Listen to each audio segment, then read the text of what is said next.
अस्सलाम वालेकुम मेरे व्यूअर्स। आज की मेरी वीडियो बनाने का जो मकसद है वो ये है कि इस वक्त पाकिस्तान में बहुत सारे ऐसे लोग हैं जिनको ऑफलोड किया जा रहा है, जो दुनिया के किसी भी कोने में जा रहे हैं और खास करके मिडल ईस्ट वगैरह में आ रहे हैं अपने टेक्निकल वीज़ों के ऊपर। तो पाकिस्तानी हुकूमत ये कर रही है कि उन लोगों पर ऑब्जेक्शन उठा रही है और कह रहे हैं कि आप लोगों के पास टेक्निकल स्किल नहीं है और उन लोगों को ऑफलोड किया जा रहा है। तो सबसे पहले हमारा एक सादा सा सवाल ये है कि जब उनको ऑफलोड ही करना था तो उनसे वो कोई ऐसा सिस्टम आया था कि जब वीज़े इशू किए थे तो उस वक्त इन लोगों को टेक्निकल टेस्ट लेना चाहिए था, तो ना उनके वीज़ा के पैसे भी बच जाते और एयर टिकट के पैसे भी बच जाते। ये तो खामखा गरीबों को परेशान करने वाली बात है। और दूसरी बात यह है कि अगर ऐसा कोई सिस्टम लाना भी है आपने, तो जो लोग ऑलरेडी अप्लाई कर चुके हैं इन वीज़ों के लिए, आप उनके साथ रियायत बख्शते, उनको जाने देते। क्योंकि अब तक जब ये सिस्टम चला हुआ रहा है तो 1-2 महीने और भी कोई मसला नहीं था। आप अपना सिस्टम लेके आते और न्यूज़ पेपर वगैरह में या सोशल मीडिया कहीं पे भी आप ये ऐलान करते कि 2026 आने वाला है कि जनवरी 2026 से जो नए वीज़े लगेंगे वो टेक्निकल पहले टेस्ट होंगे और बाद में उनके वीज़े लगेंगे, ताकि जो गरीब लोग ऑफलोड किए जा रहे हैं, ये जुल्म है, ये बहुत बड़ा जुल्म है ये। अच्छा, मैं अपनी कहानी सुनाता हूँ। मैं 2013 में यहाँ आया था और 1500 रियाल पे, और आज 2025 है और मैं यहाँ 8,500 सैलरी ले रहा हूँ। 8,000 समझ लें, 8,000 मैं यहाँ सैलरी ले रहा हूँ। ठीक है, अगर मैं भी 2013 में इसी तरह ऑफलोड किया जाता तो आज मैं ये 8,000 सैलरी आते, मैं पाकिस्तान में कहीं पे भी 40-50 हज़ार इससे कम सैलरी पे काम कर रहा था। अब मैं एक सवाल ये करता हूँ, जो मैं 8,000 सैलरी इस वक्त पाकिस्तान में भेज रहा हूँ अपनी तनख्वाह, तो 8,000 में चलो मैंने 1,000 या 2,000 यहाँ खर्च के लिए बाकी 5-6 हज़ार रुपये का मैं भेजता हूँ, उसमें पाकिस्तान को कितना फ़ायदा है? ज़रा मुबादला है, ज़रा मुबादला बढ़ रहा है। और अगर पाकिस्तानी गवर्नमेंट का यही एटीट्यूड रहा तो हमारे पाकिस्तान के ज़रा मुबादला में बहुत ज़्यादा फ़र्क आ जाएगा।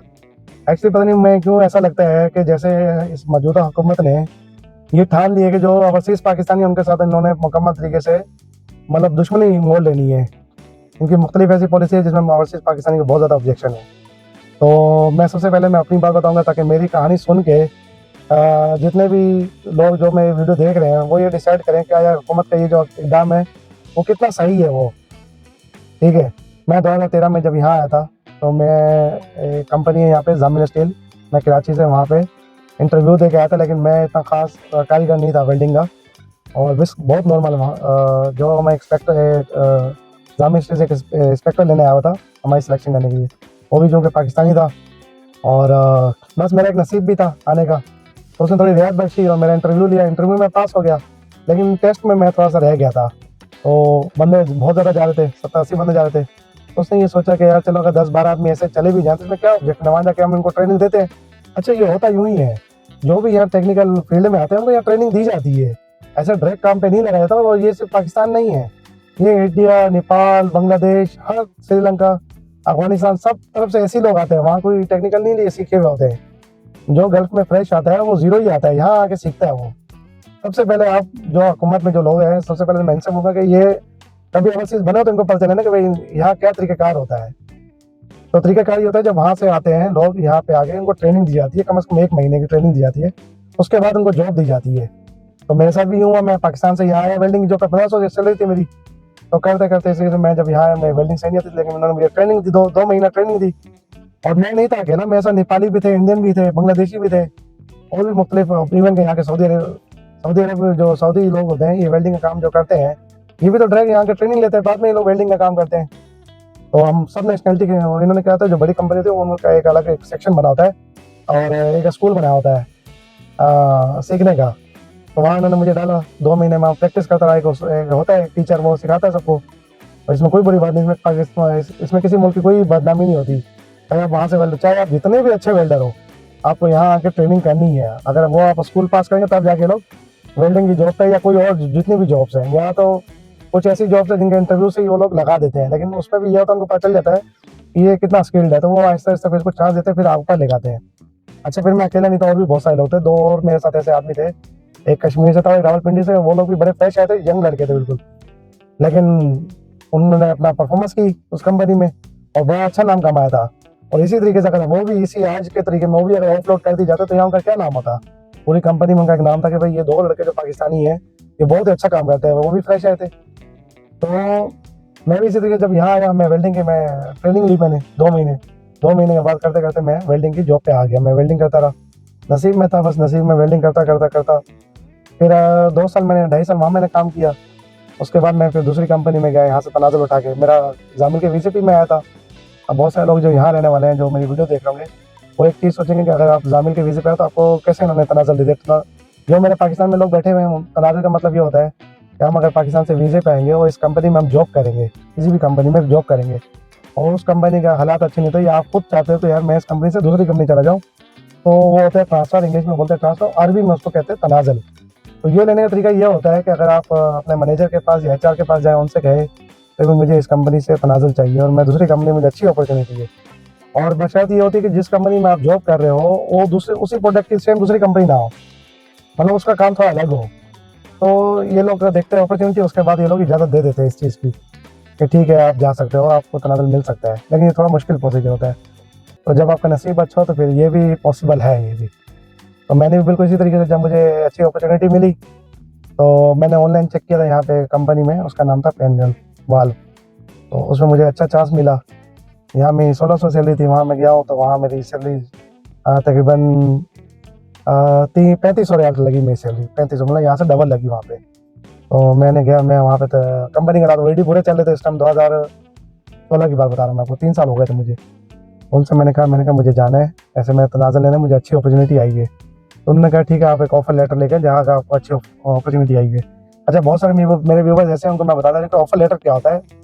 ये उनके लिए जो फ्रेश है, ऑफर लेटर ये होता है जब हम किसी जगह पे जाके जॉब अप्लाई करते हैं, वो हमें एक ऑफर लेटर दे, भाई आपको ये ऑफर है, इसमें आपकी इतनी सैलरी होगी, इतनी छुट्टियाँ होंगी साल की, ये कानून होंगे, ये आपकी रिहाइश होगी, इतने रिहाइश के पैसे होंगे, या हम आपको रिहाइश देंगे। ये पूरा एक लेटर पे लिखा हुआ था, इसको कहते हैं ऑफर लेटर। तो इन्होंने मुझसे कहा कि आप ऑफर लेटर लेके आए और हम आपको तनाज़ुल दे देंगे, क्योंकि कंपनी के हालात अभी सही नहीं चल रहे, तो हम वर्कर कम करना चाह रहे हैं। तो मैं गया वहाँ पे इंटरव्यू दिया दूसरी कंपनी में, मैं पास हो गया, क्योंकि मैं ऑलरेडी अच्छा वेल्डर बन चुका था इतने सालों में। तो फिर वही बात आ जाती है कि उस दिन मैं ऑफलोड हो जाता तो आज ये वाला काम मेरा ना होता। बाद मैंने वहाँ गया, मैंने इंटरव्यू दिया, मैं पास हो गया। वहाँ मेरी यहाँ से 1500 सैलरी से डायरेक्ट 3500 पे लगी सैलरी। अच्छा स्किल था, तो पढ़ा लिखा भी था, इंटरव्यू अच्छा दे दिया था मैंने। तो वहाँ से लगने के बाद फिर मैंने वहाँ 3 साल काम किया। तो फिर ऑलरेडी वहाँ पे भी ऐसी कुछ क्राइसिस आई कंपनी के ऊपर कि दोबारा से जो ना वर्कर क्या ये लोग रिलीज़ करने लगे। रिलीज़ का मतलब ये होता है कि ये लोग कह रहे थे कि या तो आप अपने लिए काम ढूंढ लें या फिर आप वापसी अपनी कंट्री में चले जाए, पाकिस्तान, इंडिया, कहीं पे भी चले जाओ। तो इन्होंने मुझे भी इस तरीके से ऑफर दी कि आप जा सकते हो। उसके बाद मैंने क्या किया कि वहाँ से एक और कंपनी में मैंने ट्राई दी। मुझे किसी ने बताया था किसी कंपनी में ज़रूरत है। ये बड़ा मुश्किल काम होता है, आसान नहीं होता। आपको इसलिए बता रहा हूँ ताकि वीडियो में ज़्यादा लंबी ना बने। अगर आप लोग कमेंट करेंगे तो मैं अपनी पूरी ज़िंदगी जो मेरे यहाँ पे सऊदी अरब में गुजरे ना, मैं आपको तफसील से बताऊँगा, चाहे आधे घंटे की वीडियो बन जाए। बहुत इंटरेस्टिंग मेरी स्टोरी है, मोटिवेशनल स्टोरी है। तो मैं सिर्फ शॉर्ट बता रहा हूँ ताकि जो मुद्दा है ना, ये जो ऑफलोडिंग वाला, ये इसको एक्सपोज करने के लिए मैं ये वीडियो बना रहा हूँ। हुकूमत अपनी तरफ से सही सोच रही है, नेक उनकी सोच अच्छी है, मगर तरीक़ाकार गलत है। तरीक़ाकार ये गलत है। मैं कह रहा था कि जो साल आएगा, जनवरी आएगा, उस साल में ये लोग अपना कानून लाते हैं और पहले उसका अवेयरनेस देते हैं कि भाई अब जो वीज़े लगेंगे, खुदा रखा वो वीज़ा मत लीजिए। बल्कि ये वीज़े लगने ही ना देते। हुकूमत की एक अथॉरिटी होती है, वो सऊदी गवर्नमेंट को मना कर देती तभी वीज़ा स्टॉप कर दे। आप पहले हम अपने बंदों को टेक्निकल टेस्ट लेंगे, जो वीज़े हैं उनको, ये हुकूमत के साथ बात करते हैं सऊदी गवर्नमेंट डायरेक्ट उनके वीज़े लगने से पहले उनको बोलते हैं आप जाए टेक्निकल टेस्ट। हो गया, हुआ है पहले भी, ये पता नहीं कुछ 3-4 महीने पहले भी हो चुका है ये चीज़, लेकिन क्यों इन्होंने आप ऐसा किया, नहीं जाने। तो मैंने क्या किया कि वहाँ से मैंने पता किया दूसरी कंपनी में, एक बहुत अच्छी कंपनी थी माशाल्लाह, बहुत बड़ी कंपनी थी। तो वहाँ से मैंने जब ऑफ़र ली तो बड़ी कंपनी थी, अमेरिकन कंपनी थी, बस नसीब भी था मेरा। तो वहाँ मेरी सैलरी लगी तकरीबन 7400 रियाल सैलरी लगी। 1500 जामिल में, पेनगल्फ में, और अब ये दूसरी कंपनी मेरी लास्ट कंपनी में, अमेरिकन कंपनी में, यहाँ मेरी लगी 7400। तो अभी मुझे यहाँ 5 साल हो गए, तो सैलरी बढ़ के मेरी 8000 तकरीबन हो चुकी है सैलरी। 8000 के ऊपर ही है मेरी सैलरी इस टाइम। तो इसमें मेरी सैलरी भी है, मेरा खाना है, मेरी गाड़ी के पैसे हैं, मतलब गाड़ी ट्रांसपोर्ट के, और इसके अलावा जो है ना मेरे को सब कुछ है, मतलब मेरी रिहाइश के भी है, इसमें सब मिला के 8000 सैलरी है।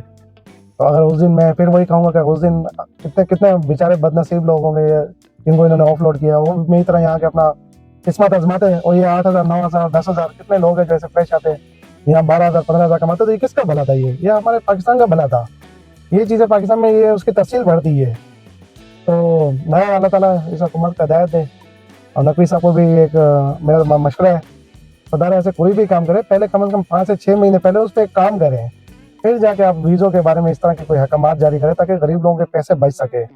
तो मेरे जितने भी ओवरसीज़ पाकिस्तानी हैं, उन लोगों को मैं एक ही रिक्वेस्ट करता हूँ कि प्लीज़ मेरी वीडियो पे कमेंट करें और इस वीडियो को शेयर करें ताकि हकाम में बाला तक ये मेरी बात चली जाए और वो इस तरीके से जो गरीब लोग हैं, ज़्यादातर गरीब ही आ रहे हैं इसमें, 80-90% तो गरीब लोग हैं। तो अमीर लोग आते कहाँ हैं बाहर, वो तो आएंगे तो बड़ी बड़ी जॉब्स पाएंगे, वो तो टेक्निकल स्किल पे नहीं आएंगे, टेक्निकल स्किल पे तो गरीब आता है। मगर बदकिस्मती से ये रही कि जब भी हमारी हुकूमतें होती हैं उनके जो तीर है वो गरीबों पे जाके बरसते हैं। तो बहरहाल मैं फिर वही कहूँगा कि अगर इसी तरीके से मैं भी अगर उस दिन अपलोड कर दिया जाता और नकवी साहब उस टाइम होते 2013 में, तो मैं अपलोड कर दिया जाता और मैं आज अपनी खुशहाल ज़िंदगी, मेरे पास गाड़ी है, सब कुछ ये इसी ज़मीन की बदौलत हुआ है। मैं यहाँ बिल्कुल फ्रेश आया था। तो जो लोग मुझे देखने वाले हैं, अगर वो लोग कमेंट करेंगे ना कि नवाब साहब आप हमें पूरी स्टोरी अपनी सुनाई, तो मैं उनको पूरी स्टोरी A to Z बताऊँगा। सिर्फ वीडियो को बनाने का मकसद कुछ और था, इसलिए मैंने अपनी स्टोरी शॉर्ट बताई है। तो तमाम नाज़रीन से गुजारिश है कि मेरे चैनल सब्सक्राइब करें, इस वीडियो को शेयर करें ज़्यादा से ज़्यादा ताकि काम में बाला तक ये बात हमारी पहुँच सके। ओके, बहुत शुक्रिया। मैं मन्ना आप चैनल को देखने के लिए बहुत बहुत शुक्रिया। Okay viewers.